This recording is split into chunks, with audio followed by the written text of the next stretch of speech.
Hello, everyone. Welcome to another Oilers TV live presentation. Tom Gazzola alongside Jack Michaels inside the Hotel McDonald. Here we are once again, Jack, for another big announcement. Monthly visit. The monthly visit. We used to make the promise that we'll see you in Buffalo, but we keep having to make changes to the schedule. Today, the Oilers expected to announce the 14th coach in team history, and it's a doozy.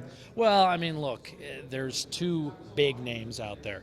One is Mike Babcock, and the second will be Edmonton's choice today, and that's Todd McLellan, who worked for Mike Babcock and helped guide Detroit to a Stanley Cup championship in 2008. For the last 7 years, he has been nothing but a winner for San Jose. This was the first year at any level of coaching that he didn't make the postseason with the Sharks. They mutually agreed to part ways, and much as Bob Nicholson did when Peter Chiarelli became available, you can bet Peter Chiarelli, once Todd McLellan officially became available, moved swiftly to wrap up a guy who's the second fastest in the history of the league to hit 300 wins.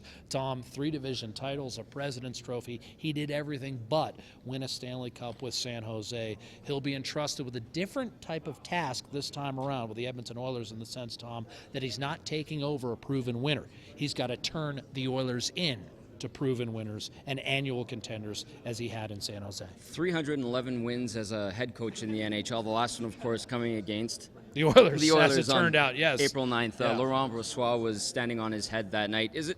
I mean, you bring up the speed at which Peter Chiarelli worked here. Is it somewhat surprising how quickly and swiftly he took action with his next head coach? Not really, because as you put it, I mean, in old-fashioned terms with doozy, but I mean, yeah. Todd McLellan is a quality candidate. I mean, look, I think Edmonton, my suspicion would be Edmonton decided early on they didn't want to enter into this courtship process, right, which is going on. It's a bit of a circus with Mike Babcock right now.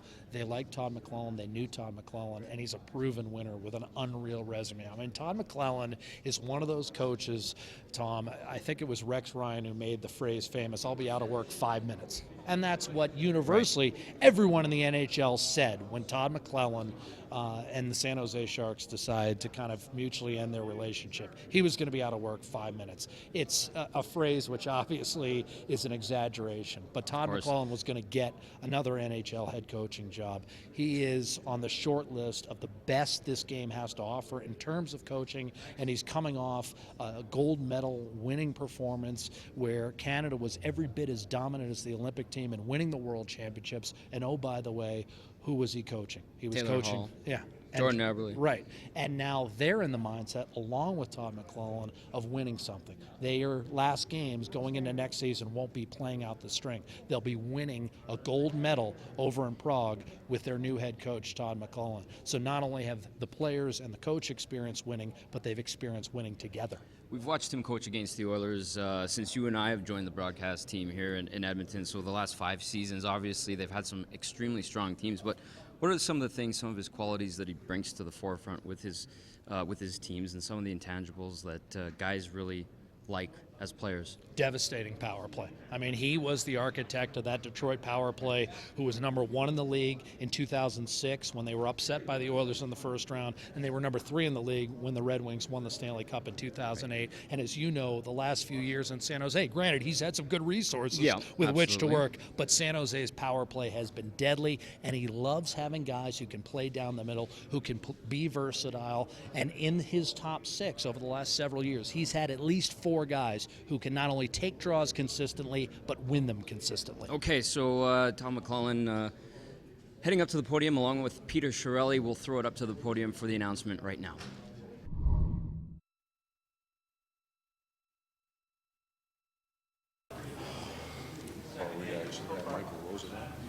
Are you guys good? Gene? Good. Sergey was up for the Player of the Year. You guys good? The CHL. Remember Sergey? Yeah. And Michael Roosevelt was All right, great. top defenseman in the West. Welcome, everybody, and thanks for coming to today's announcement. My name's JJ Bear. I'm the Director of Communications with the Edmonton Oilers Hockey Club. We've got some very exciting news here. It's been great times here in Edmonton over the last number of weeks with the announcement of Bob Nicholson, Peter Chiarelli. Obviously, the arena district is booming, as you see when you come downtown, and today's news as well. So the format for today is going to be similar to what we did a couple weeks ago. We're going to have some formal comments from both Peter Chiarelli and Todd McLellan, followed by a question and answer from yourselves from the floor. So please put your hand up and indicate that you'd like to ask a question, and I'll put you guys into the queue for sure. I'll try not to forget anybody. Once we do the question and answer, we'll move the table. We'll do a quick photo op for all the cameras here with Todd and Peter, and we'll break into some scrums, followed by some rights holder one-on-ones. So at this time, I'm going to pass it over to the President of Hockey Operations and General Manager Peter Chiarelli. Thanks, JJ. I'd like to announce on behalf of the Edmonton Oilers today the signing of Todd McLellan as our new head coach.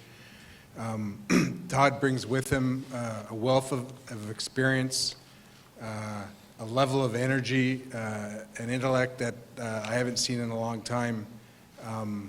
He's been a coach for a number of years, most recently a couple of days ago where he won the gold medal with Team Canada over in Prague. I had a chance to meet with him over there and talk at length on a number of different levels, and very impressed with him, meeting him face to face. I had been very impressed with his teams over the years in the NHL with Detroit and with San Jose. We talked a couple weeks ago at my press conference about different ways of playing hard rather than just trying to switch out a whole team's roster. And both those teams in Detroit and San Jose, you look at them and how they play and the personnel, and they know how to play hard. and Todd's one of the main reasons for that, and instilling a level of confidence, energy, and discipline into these players. So very happy to introduce Todd as the new head coach of the Edmonton Oilers.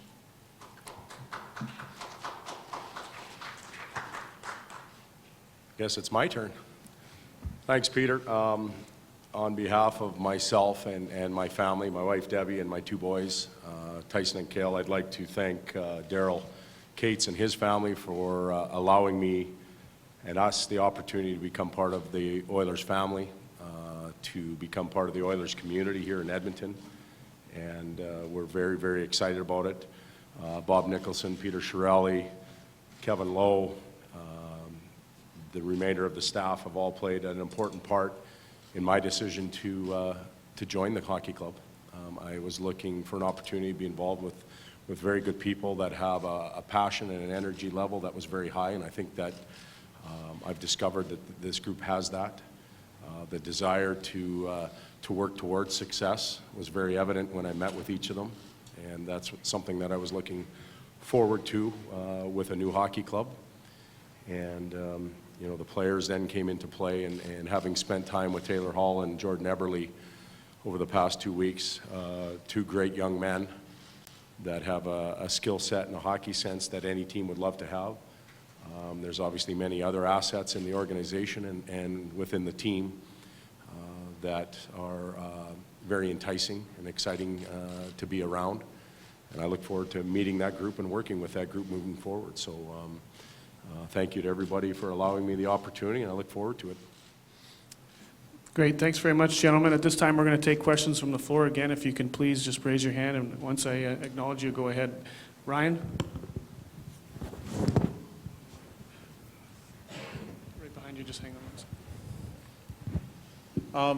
Maybe just a question for both of you, Todd. There were a lot of teams out there that needed head coaches in this offseason, but it seems like the focus has been with Edmonton almost from the start. Can you maybe just discuss why it was an immediate good fit for you? And Peter, same question to you. A lot of coaches out there, Mike Babcock among them. Speculation was that you guys might be looking into that as well. Why was it Todd right from the start? I'll start, Todd. The reason why Todd was the top candidate in my mind was a couple of things that I had mentioned about in my opening comments. I really, watching his teams over the years, like he's taken team, at least just from a San Jose perspective, he's taken team with a number of young players and have taken to a level that where, although it's short of a cup, that close to a cup on a number of occasions. And I've seen what he's done with those players. Talking about those types of skilled players that learn how to play hard, I think he's done a good job at doing that. you know, his level of energy and his level of thinking really impressed me. And if you look at him behind the bench, he's active. I think he's a terrific bench manager. A lot of reasons. You get, in my time in Boston, we didn't play the Sharks a lot, but whenever we played them, they were hard games. They were games where adjustments were being made all the time. They were heavy on the puck, and he really looked like he enjoyed coaching. So a number of those reasons helped me make my decision in choosing Todd. And for me, Ryan, first of all, condolences to your family. I know you're supposed to be overseas and you didn't make it, so we were thinking of you and your family. But for me, again, I think I addressed it somewhat. There are tremendous owners, there's tremendous organizations in the National Hockey League that are full of talent and people that want to win. And that's what I was looking for. But once I settled in and met with the people in this organization, in the Oilers organization or family that are making decisions moving forward, I felt very comfortable with it. I'm a Western Canada boy. My wife's from Western Canada. I enjoy the Western Conference. It's not a job of convenience, don't get me wrong there, but it fit for for what I want to look for in the future as a coach. Young players that are craving to win, finding ways to win.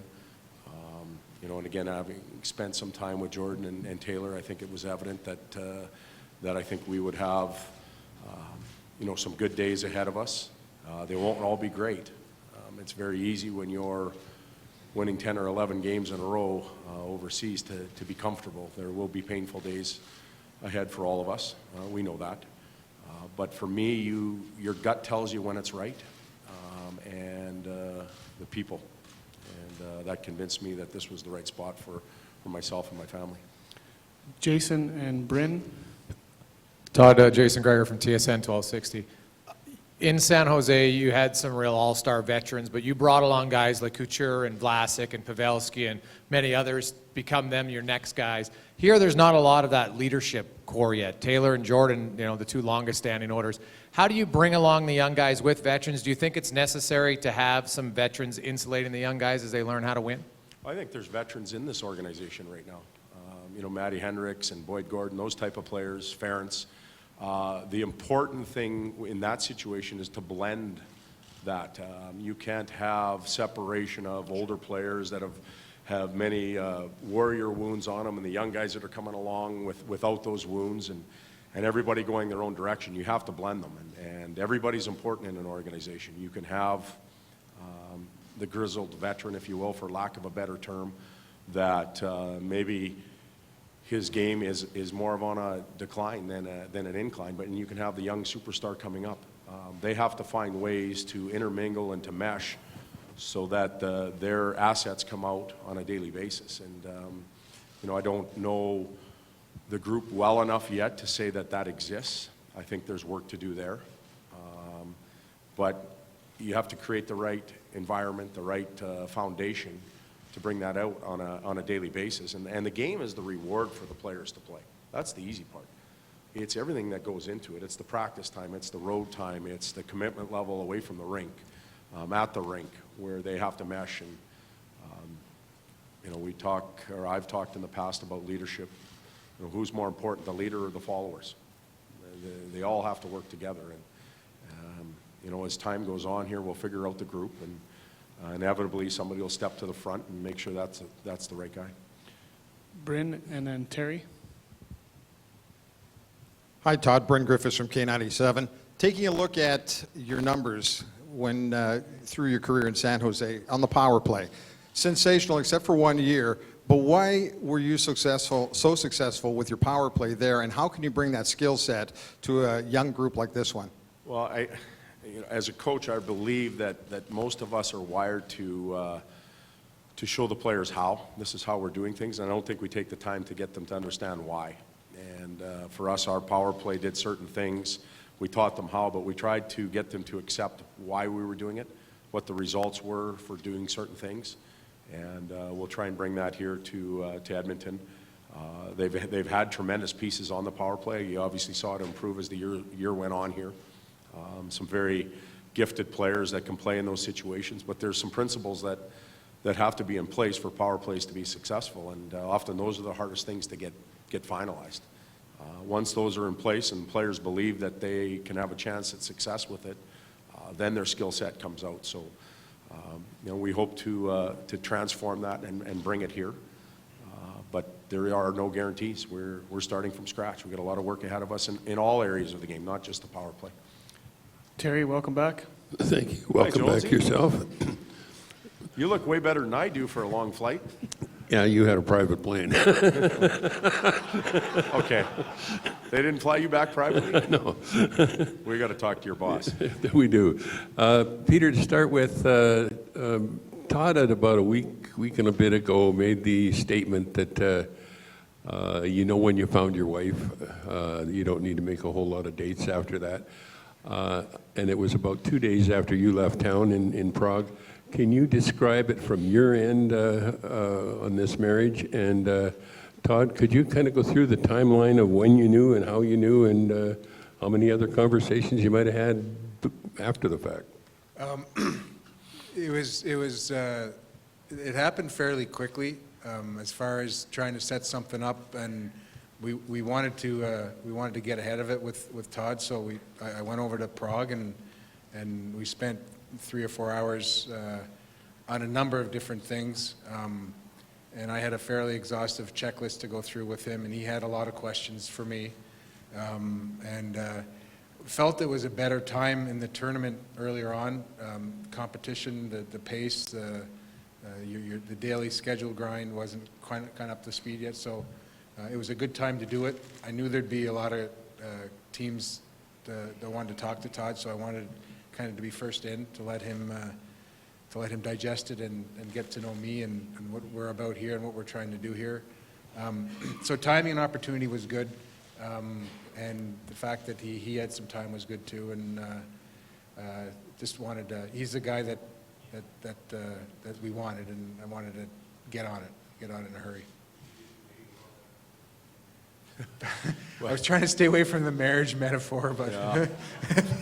we can talk about that later if you want. But Yeah, it's probably not a good analogy, but that's the best way for me to describe it, really, when it came down to it. Like I said earlier, there's a number of tremendous opportunities that exist in the National Hockey League right now, and there's a great coaching pool out there. But after meeting with Peter and asking him, we asked each other some pretty direct questions.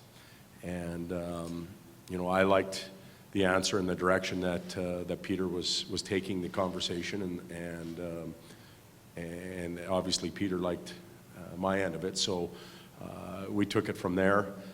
One of the interesting scenarios about this situation is a lot of times when you're a coach and you're going to join a team, the manager's been in place for a number of years and he has an idea of the organization. We're both in it together here, brand new. And I think that's a good thing right now. We get to leave our mark and get to formulate an identity and work towards that together without any preconceived notions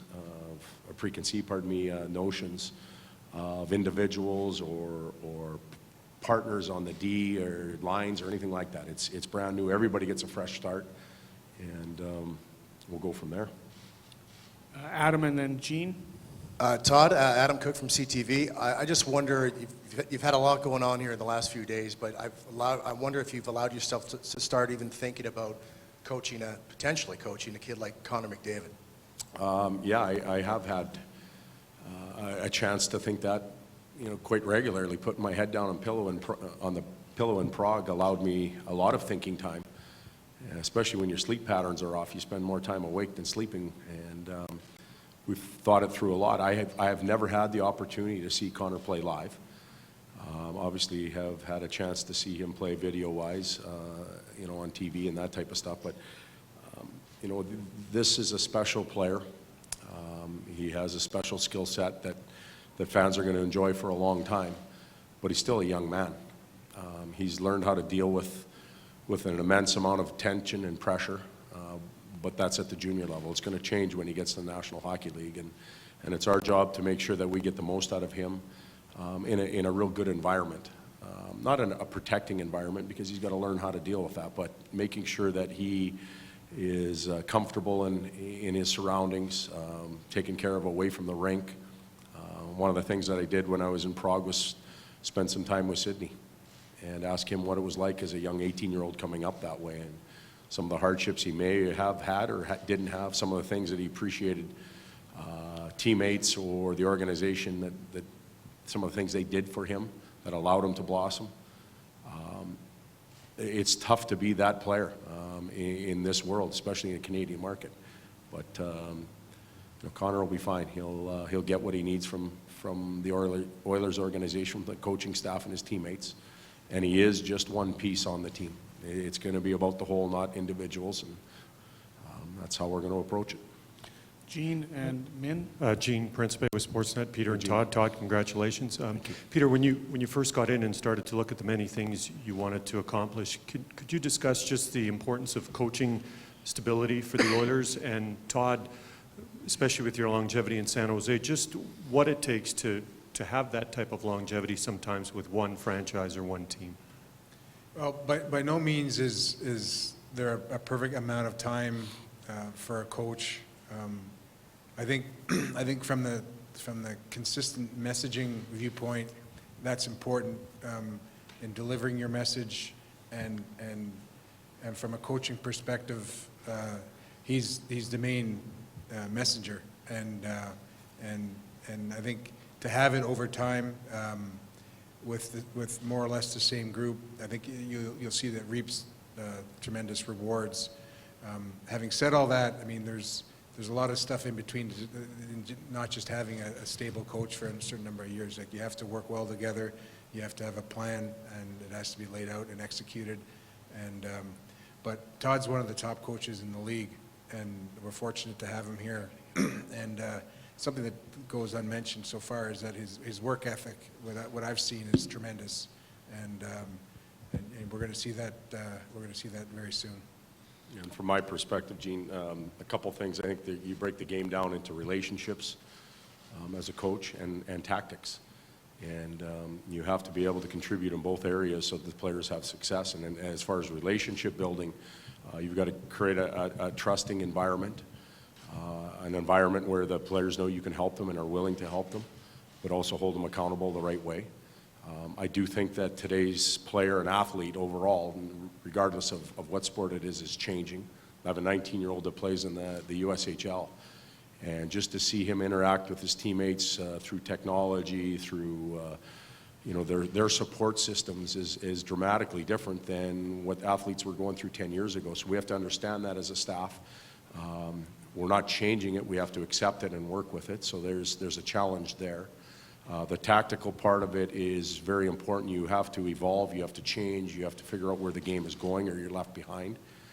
And, that's, even as a fan, they want to see you change with the game as well. They want to be excited at a game. They want to, they appreciate hard work, but they want to see goals. They want to see nice plays. And tactically, we have to keep up with the times or we'll fall behind. Min and Derek. Min Darrow with CBC. Todd, when you looked at the NHL landscape and just all the options that might have been out there for you, were there any red flags that came up when you looked at Edmonton with, specifically just the kind of the coaching carousel that has happened here, and what was, was anything assured to you as far as with the new regime that that's in the past and you kind of? Well, I didn't have to. The past is the past. No one's changing it. Neither of the gentlemen that are up here were involved in the past. I look at Peter's past, if you will, and Claude Julien's one of my best friends. We've been together for many years ago we were together at a World Junior Championship. We've created a friendship and kept it. And if you're going to find anything out about working with an individual, you go to the guy that's worked with them, and Claude's worked there. He couldn't wait to tell me all the good things about Peter. And I knew that from other people around the league. So, Claude's still working in Boston, and he's not working because somebody didn't want to fire him. He's working because he's a good coach, and he does a really good job, and they found ways to win. And Peter recognized that, appreciated it, the organization appreciated it, and they've kept him going for that amount of time. My responsibility is to make sure that I'm doing everything I can to live up to ownership and management's expectations. I can't do more than that. If I do less than that, then I'll pay the price for it. But I'm going to do everything that I can, have the right staff in place to do that. And I feel that the people around me will give me that support. That's why I'm here. Derek and then Mark. Hey guys, Derek Van Diest, Edmonton. Hey Todd. Just wanted to ask you about the rest of the coaching staff. Are you going to bring in your own coaches, or how do the coaches that were already on the staff fit in there? And particularly Todd Nelson, is he out, or where do you go with the coaching staff? Well, I have, right now I've spent 3.5 weeks in Prague. About 5 days before that, I was released in San Jose. So I would be lying if I sat here and said, listen, I've had a chance to sit down with Todd Nelson or anybody else on the existing coaching staff. And what I plan on doing with Peter's support is to take time to make sure that as we build a staff, because it's not one man, it's a group, that we do it properly, that we cover and get the pieces that we need. Do we have to go outside? I don't know the answers to that yet. Todd Nelson and I, him and as an individual, we can talk about him, have a very good relationship. Known him for many years from Saskatchewan. I'd be happy to sit down and talk to him, but even Todd might have some different desires himself. He may want to be a head coach in the National League, and he's very talented and can be that. So we have to discuss with each of the individuals what they think they might need and see where everybody fits. And I know by the time training camp arrives, we'll have a very solid staff that will be ready to work. I'm going to take 2 more questions from the floor. Mark Connolly and then John. Todd, Mark Connolly with CBC Radio over here. Okay, right, somewhere over there. Okay, sorry. Obviously, you had a lot of great success in San Jose on a team that had a lot of expectations. Those expectations maybe fell short a little bit in the playoffs. What do you take forward out of that experience when, often people say you learn more from failure than you do from success. So when you go into this job, what do you think you learned from those failures in the playoffs? Well, we're not going to talk about playoffs here. We're going to talk about foundation. We're going to talk about creating an identity and building towards it. The playoff part of it exists after you accomplish those regular season things, and we've got work to do there, first of all. As far as San Jose goes, we had a lot of successes in the playoffs, in my opinion. We ended up, losing to some very good teams, Chicago, Los Angeles, teams that went on to win the Stanley Cup, and sometimes you get beat by a better team. It's as simple as that. Maybe you're not at the top of your game. Maybe you're short in some areas, whether it's skill, strength, toughness, but that's what the playoffs are about. You play, you find out what went right, what went wrong. As an organization, you evaluate it and you try and go out and fix it the next year. And we were close. We had really good teams. They still have a tremendous team there. They've got tremendous athletes in that locker room. They'll be a force to be reckoned with, but it was just time for the players and for the coach to refresh, I guess is the best word. Thank you. One more, John McKinnon. John McKinnon from the Edmonton Journal. You acknowledge that there'd be painful days ahead, and the fan base here is surfing on 9 years of pain. Yep. Can you quantify that a little bit? I realize I can't, you're going to nail it down to points or position in the stand. Can you give me a sense of where this goes? Well, it's going to go up. That's what the plan is. It's to take it up. It's to take the organization and begin to climb the mountain. And we have to chart our path to begin with. We have to determine what we want to be and how we want to look. We have to find the players within the organization right now, not going outside, but within the organization, and put them in the right spots. With all of that, there's pain. There's nights where we're not going to be pleased. But there's 4 teams that are playing right now that just experienced that throughout the year too. They have painful nights. They just have fewer of them. And that's what we're trying to do, is take those painful nights and diminish them throughout the years to the point where we can be at the top of the mountain. But, to come in and say, hey, we're winning a Stanley Cup next year, that's not the case. There's some auxiliary pieces, and what I mean by auxiliary is not on the ice surface that have been added. Bob's obviously been named, to oversee everything. Peter, myself, it's an exciting time for all of us, but the product on the ice, the team on the ice, the wins and losses still drive the organization. That's how it is in any team. And we have to make sure that product and those players are driving it upwards. There will be hills and valleys, but over time it has to keep going upwards. Thank you, Peter. Thank you, Todd. Before we wrap up and conclude the formal part here, I just want to thank some special guests who are here with us today. Mr. Barry Cates, thank you for being here today for this special announcement, as well as Oilers Entertainment Management Group, Bob Nicholson, Kevin Lowe, Bob Black, and Stu McDonald. Thanks for being here today, guys. And Todd's family, Debbie and Trent, really important that you guys are here today, so thanks so much for joining us. At this time, we're going to move the table and have a photo op with Peter and Todd, and then we'll break into individual scrums and one-on-ones. Once again, thanks for coming today, everybody. Appreciate your cooperation.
Too much going on here to get back over. I understand. So Todd, how much did this particular number one pick play in your decision?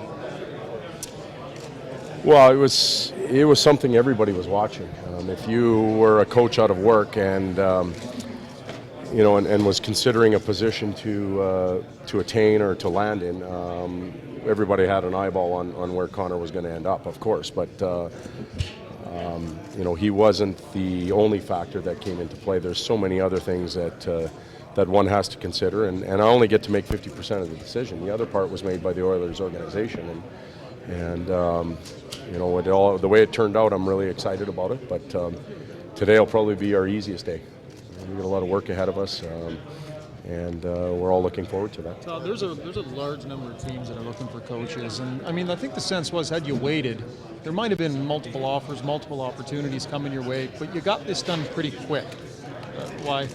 I'm happy here. I didn't need to go to other places. It wasn't about money or anything like that. It was about opportunity and family for me. I'm comfortable in Edmonton, family-wise. My wife has family here. I have family here. I'm a Western Canada guy. I feel good about being here. After all those years in California, I think I still like the snow a little bit, so that'll have to come into play. But it felt right. Your gut tells you sometimes that you're doing the right thing, and my gut was telling me that. Todd, the last few days, winning goal, getting this job, what's it been like? It's been a little overwhelming, to tell you the truth. The gold medal experience was phenomenal. To see a group of players buy in to what we were trying to do over there, to put their egos aside.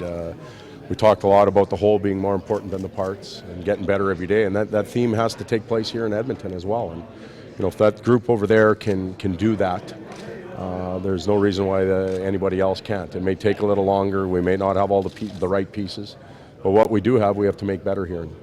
The experience of the World Championships was incredible. It's not something you want to make a habit of course, because that means you're not playing over here in the tournament. But I'm a little worn out, to tell you the truth. I'm looking forward to a couple of quiet days. Todd, I was just going to ask you, how much of a benefit do you think it is having been able to coach two of the main guys from this team and having them go through a winning process like they did over in Prague, and now you guys match up here now together? Well, I think it helped me.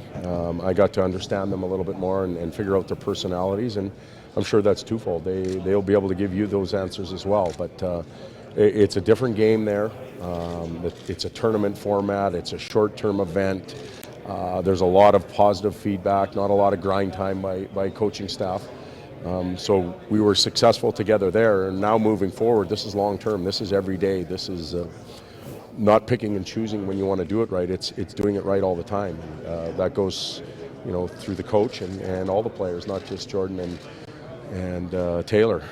But I enjoyed my time with them. Great young man. I do believe that they want to do things right and they want to find a way to win, and that's a positive thing for the organization. Todd, I remember last year, Dallas was talking about the fact that his kids were getting bullied at school. This is a huge hockey city where people take this stuff seriously. So what's your message to the fans? Well, this is a Canadian city. Passionate fans all over the place. The bullying part in school, if that's happening, that's sad because it's a community thing, and players are pretty honest. They want to go out and win, but I know what I'm getting into, and I'm excited about it. I welcome the challenge. I want to be here in Edmonton, and I grew up in Canada. I grew up when the Oilers were having great days. I grew up and watched the Flames win a cup. I know how intense the media, the community can be, but it's a challenge that I'm willing to accept, and I'm excited about it. What were your feelings when you coached against the Oilers? What did you think about the Oilers team? Well, they scared you. They scared you because they could beat you 7-2 on any given night, and there's other nights where maybe you had your way, and that's the consistency that we'll try and fix here. I think there were games where if you could get off to a good start and push them out of the games and get to the mental aspect of them maybe not being in it for the whole night, you thought you had a chance to succeed, and that's something we'll have to change. There's going to be games where it's not going your way, but you're not out of it. You got to fight through it, and you got to keep going. And they haven't had a lot of success as far as wins and losses go. So you have to find other ways to build that mental strength. And again, that comes before the games are even played. That comes in practice. That comes in meetings. That comes in being good teammates. So we have some things to work on. Do you think they're too small? It's against the teams that were. Well, you have to. What we do in our game right now is we throw out catchwords like toughness and character and discipline, and they're used all the time, and hardness, and we don't define them anymore for the players. They don't know what it means, and so Jordan Eberle's ability to affect the game with toughness is a little bit different than Matt Hendricks. Yet he has to find a way to bring his toughness to the rink night in and night out. So size, I don't know how important it is. The commitment level to use your size is essential. How do you get that out of these players from so many coaches before you have tried and failed? They all recognize the same thing and they haven't been able to get it out of them. No, well, that'll be, I'll throw my approach at them. I'll deal with them in certain ways. We'll try and help them. We'll try and expose them to techniques that may promote success in certain areas, corners, hard areas, that type of stuff. And again, the how part's one thing, the why part's the most important. And if they understand why they're doing things and why they have to sacrifice, what the rewards are, they'll often get it done. We'll do one more here, guys. Everyone talks about puck possessions, like the new term. Everybody wants to have the puck. How do you go about finding a team that can not only maintain the puck, but is good at going to get it when they don't have it? Well, for me, that is puck possession. You have to give up the puck. There's no way, shape, or form of playing hockey without giving up the puck and going to get it. Placing it in the right spot, arriving on time, winning the battle in that situation is puck possession, in my opinion. I think with the analytics and the trend that we're going through right now, there's mass confusion on what possession really is. And you can walk into the Oilers locker room, you can walk into San Jose's locker room and ask the players what the definition is, and you get 20 different answers. And they play the game. They're the athletes that are involved. So that's part of our job, is to clearly define what possession is, to define what toughness is, to define what hardness is, and then go from there. Okay, thank you guys. Good, Peter will be okay. up here shortly.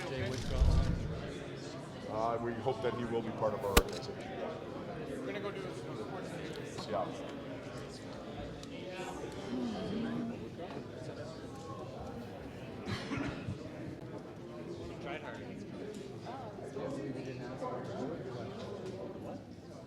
You got to come up with an Alex.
I'm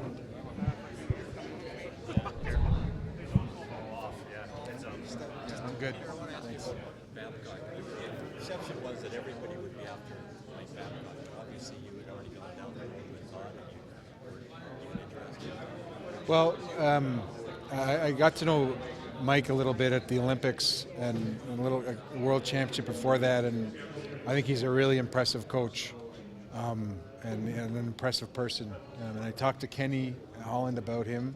I think in my Todd was at the top of my list for a number of reasons, and that doesn't mean that Mike's not a great coach.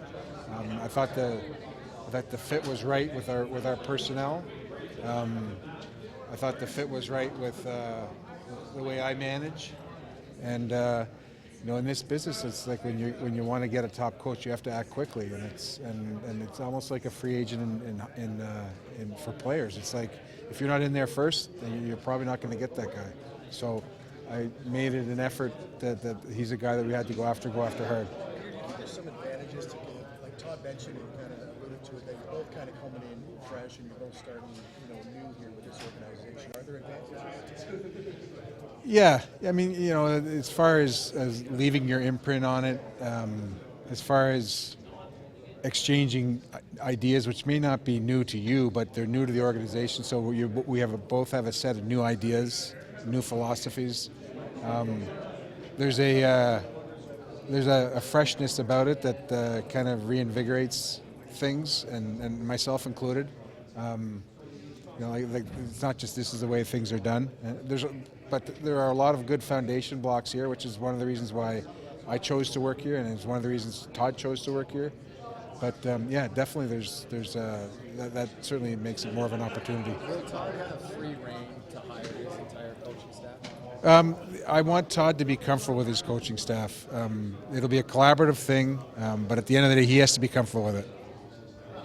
Is the bonus out of all of this the fact that Taylor and Jordan thrived under Todd over in Europe? And I mean, I know it's a small window for the tournament, but still, it's nice to see. I mean, and you're right, it's a bonus. But I mean, what I've seen of Todd over the last 7, 8, 9 years is really the reason why we hired him. What's the compensation to San Jose for bringing in this fine There will be compensation. I have had discussions with Doug, and we'll have some more discussions to figure that out. When did Connor McDavid's name come up first when you were discussing it? With Todd?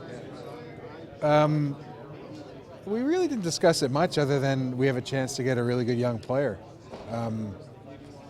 Really, like, truthfully, it wasn't really, he's going to be a heck of a player, and that's a bonus too.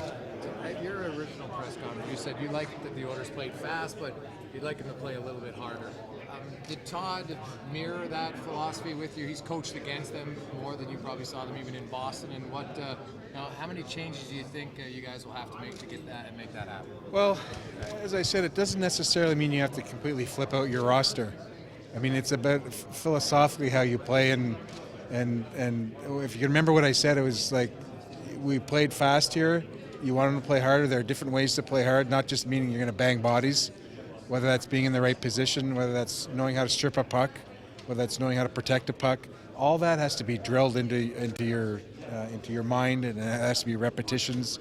And if you look at where Todd coached before San Jose, it was Detroit, and they've never been characterized, even now, as a hard team, but they're hard to play against. Like, those guys are the best puck strippers. They protect pucks, and he did that with San Jose too. So that's the type of stuff you want to instill on this team. Did you have discussions with Todd Nelson, and would you like him to?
All right, we're back with a special guest. He is the CEO of Oilers Entertainment Group, Bob Nicholson, fresh off a flight from Prague. Welcome back, Bob, and you guys keep making news.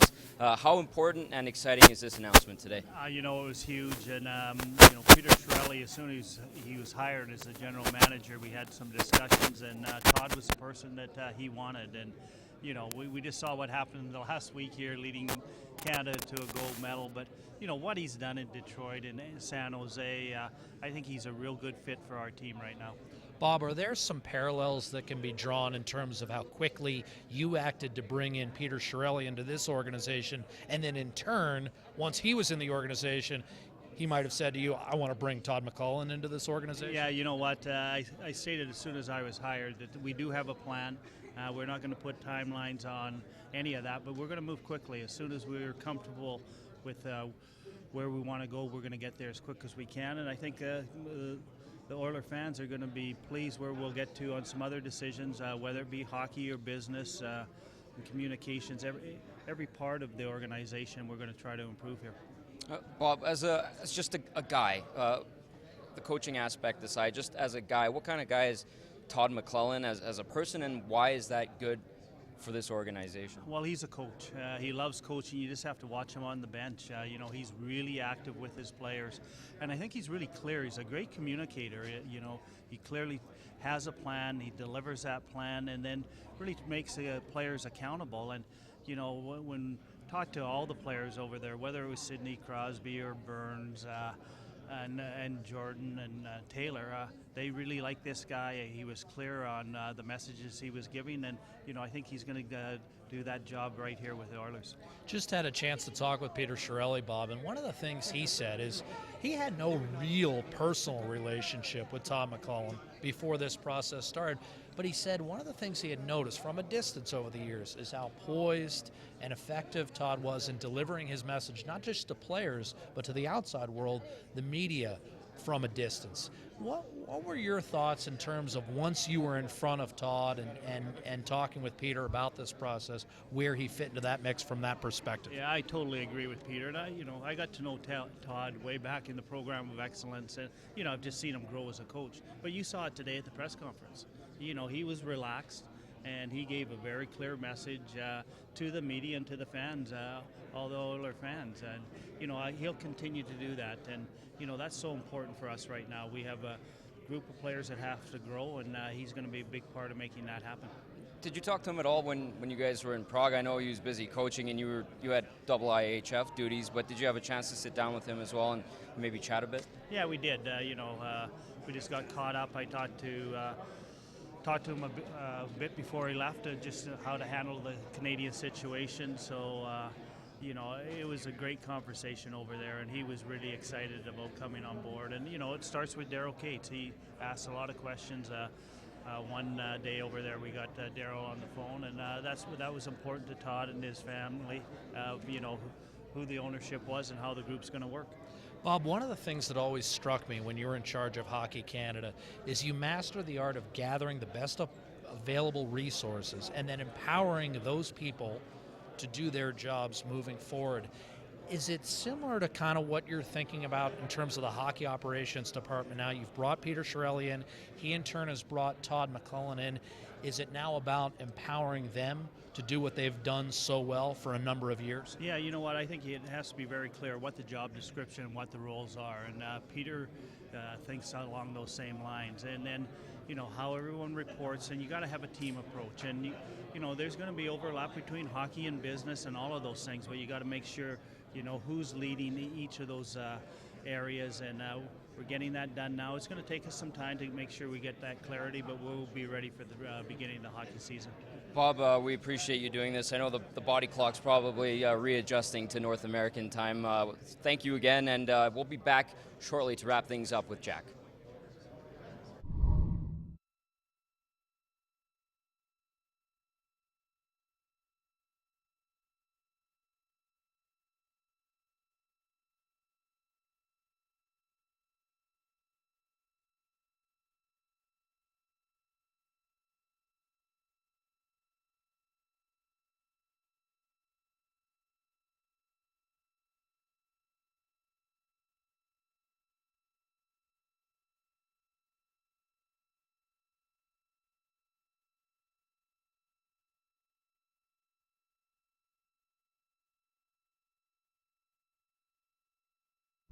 All right, well, we're back one more time to wrap things up. Another hectic day for in now. Edmonton. Yeah, for now. I mean, we made that joke over and over again. We'll see you next week probably.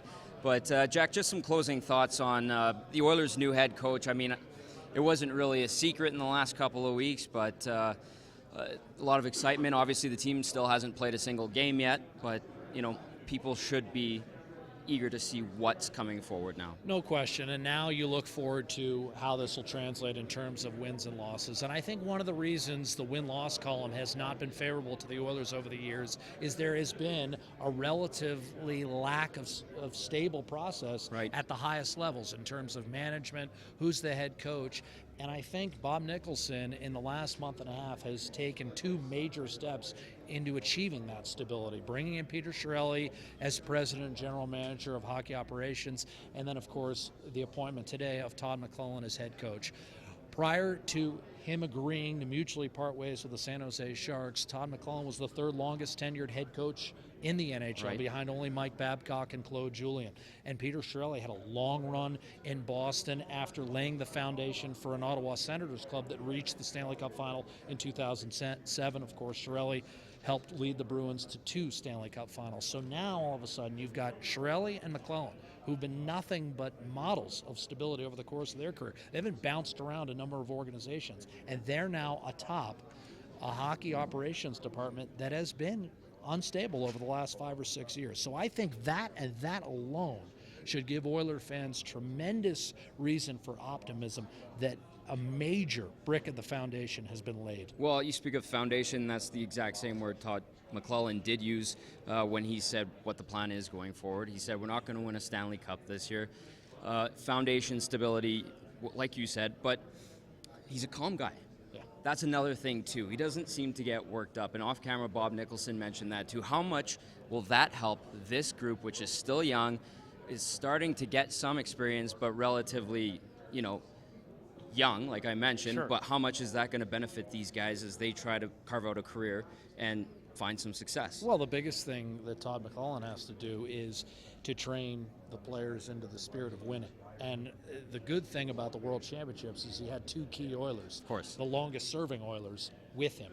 And they got the feeling not only of winning, but of dominating the opposition and winning with their new head coach. And that's Jordan Eberle and Taylor Hall. So I think that's a step in the right direction. I also think Todd McLellan has just been through an extremely tumultuous year. The captaincy issue in San Jose. Right. The blow-up between Joe Thornton and Todd McClellan's boss at the time, Doug Wilson. Right. He had to navigate through all of that.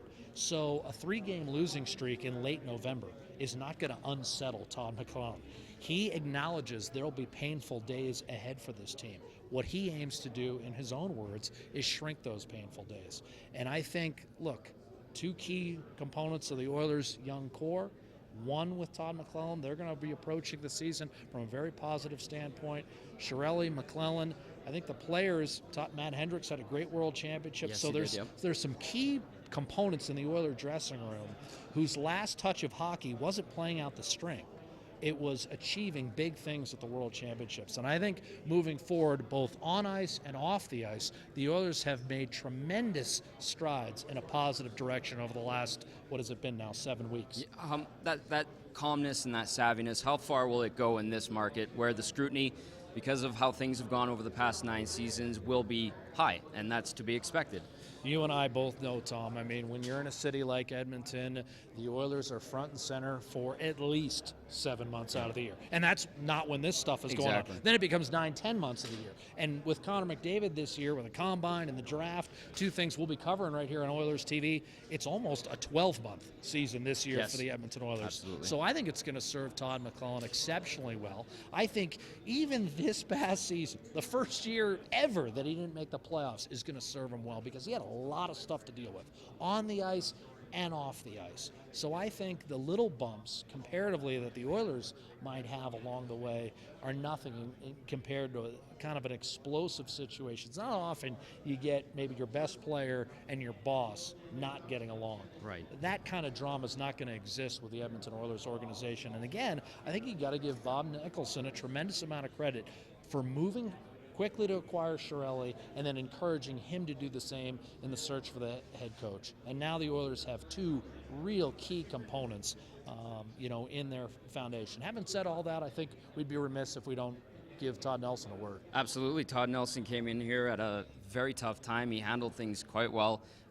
There were some results. I mean, albeit there was some marginal results, but there were results, and we saw the positive play coming out of that team.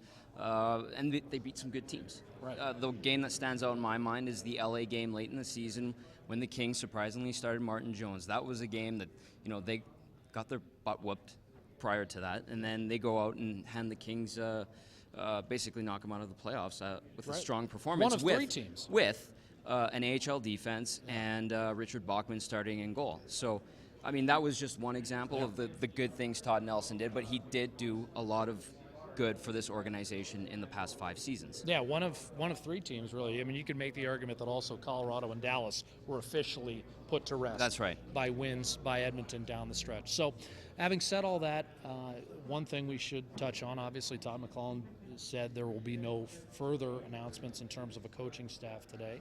It's not beyond the realm of possibility that Todd Nelson will be part of that staff. But again, I think both the last couple of months of the season and then the first couple of months of the offseason have been tremendous in terms of positive reinforcement for the Oilers organization moving forward. Okay, so I'm going to go on a whim here and say see you in Buffalo. That's right. The first week of June for the NHL Scouting Combine for Who Jack do you think Michaels. We'll be covering there? I don't know. Some guy named Connor. For Jack Michaels, I'm Tom Gazzola. Thanks for tuning in to this Oilers TV live presentation.